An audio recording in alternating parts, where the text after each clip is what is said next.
A river runs deep in the spirit of the redeemed. Living water flows continually from the heart that's given to the King. Along its banks are trees with leaves that bring healing to the nations. A divine journey of discovery into the Almighty searches out infinite realms of glory. Never settle down into the land of earthly comfort and security. You must continue on this pilgrimage if your request is for your destiny in the land flowing with milk and honey. Your own strength will fail, and their grace is made perfect in weakness that will cause your arm to lift until you have carried your blazing torch across the finish line. To a heart that embraces the deserts of life, the Divine One reveals himself in a blazing bush and causes water to gush forth from stone.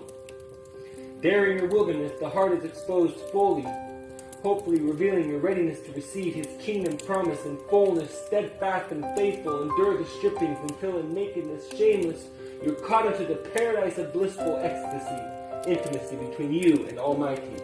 Life's a difficult road with many obstacles along the way, choices to make, many paths to take. We pass through dense fog at times, and often it stays night for days. Embrace each mountaintop because another deep valley lies at the end of the descent. In the deserts we long for refreshing streams of cool waters, and in the lush gardens we often forget to be thankful.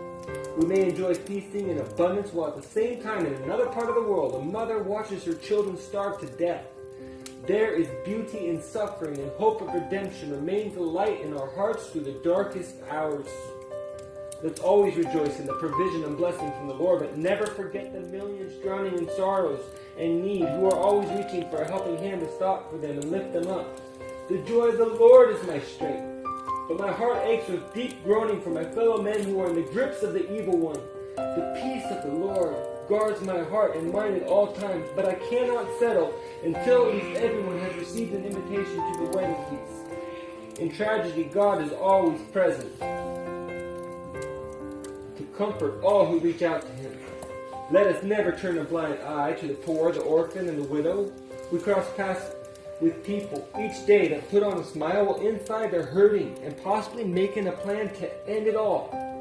So God, let my heart be yielded to yours and my spirit be open so that you can move through me to reach at least the least of these.